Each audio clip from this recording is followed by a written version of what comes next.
Вы смотрите «Вести Тимана-Сосногорск». В студии Влада Гришаева. Здравствуйте. Сосногорск получит средства на реализацию народного проекта в сфере культура. Об этом через несколько секунд, а пока некоторые темы выпуска. Народный бюджет. К обсуждению инициатив в рамках республиканской программы подключились жители Нижнего Одесса. Сертификат на переселение. В Сосногорском районе продолжается реализация программ по улучшению жилищных условий. Необычная техника. В Доме детского творчества проходит выставка картин художницы Галины Кулаевой. Благодаря проекту «Народный бюджет» в этом году будет отремонтирован концертный зал Сосногорской детской школы искусств. На эти цели республика выделит 270 тысяч рублей. Всего же в Коми будет реализован 21 народный проект в сфере культуры. Это обойдется региональному бюджету в 6 миллионов рублей. Субсидии получат 19 муниципалитетов республики. 10 предложений сразу по нескольким направлениям. Таков результат встречи по программе «Народный бюджет», которая состоялась на этой неделе в Нижнем Одессе. Что решили реализовать жители на территории своего поселка в следующем году, узнала наша съемочная группа. Нижний Одесса активно принимает участие в этой программе уже не первый год. И результат такого подхода к делу очевиден. Выполнен ямочный ремонт автомобильных дорог общего пользования, ведущих к спортивному комплексу и гаражному массиву, приобретено технологическое оборудование для производства хлеба и хлебобулочных изделий, благоустроена детская площадка по улице Пионерской. И эта работа достаточно результативна. 5 проектов от Нижнего Одессы победили и получили поддержку администрации главы Республики Коми. В этом году жители поселка решили расширить свои возможности и заявили сразу 10 проектов в различных направлениях. Предприниматель Александр Помалейко давно известен не только в Нижнем Одессе, но и далеко за его пределами. Его хлебобулочные изделия пользуются большим спросом в Сосногорском районе, Ухте и даже столице Коми. Возможностями программы «Народный бюджет» Александр Иванович пользуется не впервые. Его предприятие частично уже смогло обновить оборудование. В этом году предприниматель заявил сразу 2 проекта. Первый – обновление автопарка. Техника приходит в негодность постепенно. В принципе, уже возникают проблемы по перевозке хлеба и в отдаленные эти самые деревни, типа Виса, Керки. Ну и и по поселку уже возникают проблемы по поводу доставки. Поэтому хотелось бы, конечно, обновить автопарк. Второе предложение Александра Ивановича касается непосредственно самого производственного процесса выпекания хлеба, а именно приобретение новой расстойной камеры для теста. Техника не стоит на месте, появляется более современное, как говорится, оборудование, на котором, в общем-то, можно выпускать более достойную продукцию. Общая стоимость этих проектов – 1 миллион 600 тысяч рублей, 440 из которых – собственные средства предпринимателя. Следующий проект, предложенный нижнеодессцами, на их взгляд, имеет большое социальное значение. За счет средств программы жители хотят провести работы по уборке и обустройству местного кладбища, так как на сегодняшний день на его территории производится несанкционированное складирование мусора с близлежащих дачных участков. Имеются брошенные захоронения. Да и вся территория кладбища имеет неприглядный вид. В рамках реализации этого проекта будет проведен скос травы и кустарников, уборка свалок, очистка заброшенных участков. К выполнению этих работ планируется привлечь безработных граждан. По направлению благоустройства в Нижнем Одессе предложили сразу несколько проектов. Для обеспечения безопасности дорожного движения и приведения пешеходных переходов, расположенных вблизи учебных заведений, в соответствии с требованиями ГОСТ, было предложено провести работы по установке светофоров Т7. Во-первых, это обеспечение безопасности дорожного движения на автомобильных дорогах, обеспечение безопасности наших детей, также пешеходов и автолюбителей. Также был заявлен проект по модернизации уличного освещения, а именно замена существующих ламп на светодиодные фонари, что позволит создать благоприятную и безопасную обстановку для жителей поселка и сэкономить затраты на электроэнергию. Еще жители предложили благоустроить 2 зоны отдыха по улице Ленина, которые на сегодняшний день являются заброшенными, но после приведения их в порядок вполне могли бы пользоваться популярностью у местных жителей. Виды работ, которые мы планируем, это проведение субботника, также посадка цветов, ремонт, покраска скамеек, замена урн, установка декоративных скульптур и облагораживание зеленых насаждений. Не забыли жители поселка и о братьях наших меньших. Среди предложенных проектов есть и площадка для выгула собак. Сегодня в поселке таковой нет, а потребность в месте, где с домашними животными можно было бы не только безопасно гулять, но и тренироваться, есть.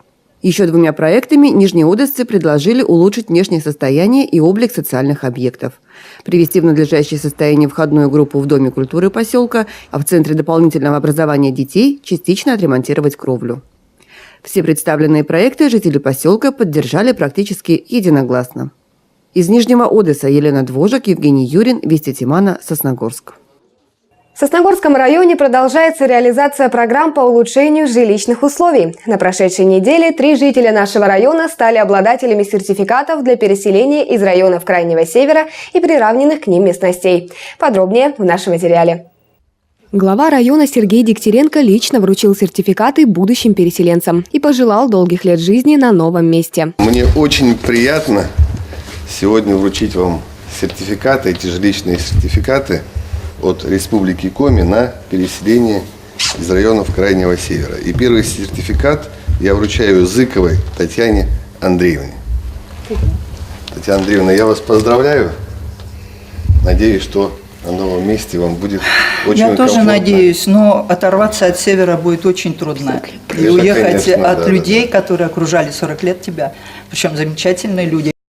Татьяна Зыкова состояла в очереди для переселения с 1994 года. 40 лет своей жизни провела в поселке Нижний Одесс. 20 лет возглавляла местную школу.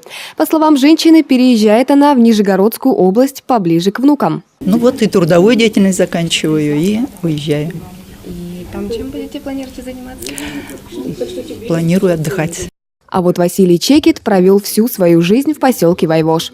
Решил перебраться в края потеплее, а именно в Рязанскую область. Конечно, государству большое спасибо, что она поддержку дает, потому что я уже давно на пенсии, накоплений никаких нету. Вот государство, спасибо большое государству, что помогли мне. Третьей обладательницей сертификата стала семья Козловых. Валентина вместе с сыном Егором ждали этого сертификата 15 лет. Они планируют переехать во Владимирскую область. Всего в этом году жителям нашего района региональное министерство строительства и дорожного хозяйства планирует предоставить 15 государственных жилищных сертификатов для переселения из районов Крайнего Севера и приравненных к ним местностям. Общая сумма составит более 20 миллионов рублей. Эти деньги будут выделены из федерального бюджета. Влада Гришаева, Евгений Юрин, Вести Тимана, Сосногорск.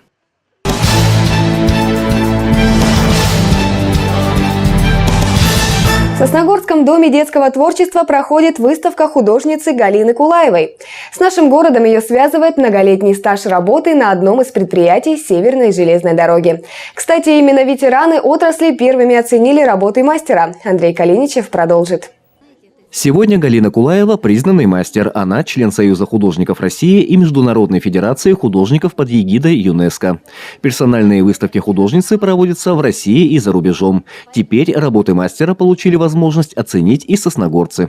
Сегодня хотелось бы, чтобы и вы посмотрели на красивые пейзажи, получили удовольствие. Галине Николаевне я хотел бы пожелать творческих успехов, воодушевления во всех, в своей работе в первую очередь, ну и вот творческих побед в дальнейшем, чтобы вы продолжали нас радовать своим искусством. С Республикой Коми и Сосногорском Галину Кулаеву связывает 17-летний стаж работы инженером связи в Сосногорской дистанции сигнализации, централизации и блокировки.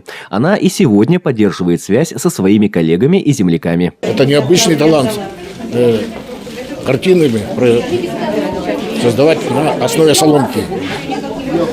Знаю, насколько, выезжая они в отпуск, обратно привозили целые снопы этой соломы. А как они цвета эти подбирали, это вообще, наверное, их секрет. Тогда это все было у нее как увлечение, хобби. Ну и в то время она привозила все свои картины к нам на выставку в Шиче. Было необыкновенно красиво, конечно, и сейчас просто очень рада за нее, что она достигла таких успехов, высот. Как рассказывает сама художница, увлечение живописью пришло к ней неожиданно. Все началось с желания сделать подарок отцу на юбилей. Обладая техническим мышлением и образованием, Галина Кулаева подошла к этому серьезно. Несколько лет ушло на то, чтобы создать собственную технику, которая была запатентована и получила название «Светдек-картина». Надо было разработать выворку соломки, чтобы она была пластичная, чтобы можно было делать ювелирные детали. Надо было найти основу, чтобы соединить художественную живопись и работу с художественной соломки в картинном варианте.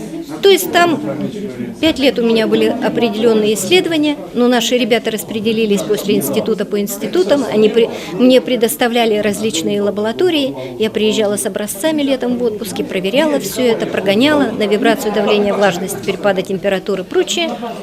А потом эту технологию запатентовала, подарок я сделала, но пошли выставки.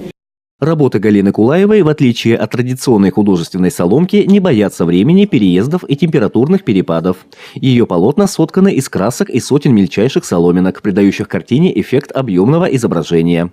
У жителей Сосногорска еще есть возможность посетить выставку. Последним днем ее работы в Доме детского творчества станет 11 апреля. Андрей Коленичев, Евгений Юрин, Вести Тимана, Сосногорск.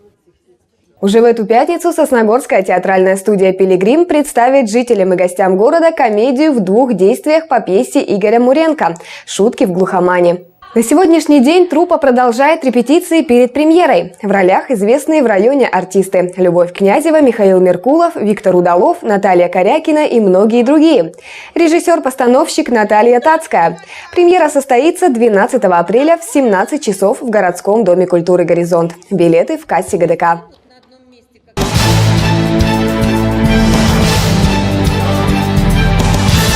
В эту субботу в универсальном спортивном комплексе «Метеор» состоится выставочный матч между профессиональными клубами Республики Коми по мини-футболу.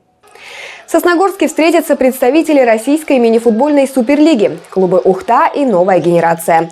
Кроме игры, в программе мастер-классы от профессиональных футболистов, автограф-сессия и еще много приятных сюрпризов для жителей Сосногорска и его гостей. Что касается места, выбранного Сосногорска, то есть из Сосногорска очень много выходцев и футболистов. Конкретно в этом матче будут за разные команды выступать сосногорские воспитанники. Алексей Филиппов, Иван Гайкович за генерацию, Алексей Филиппов за Ухту.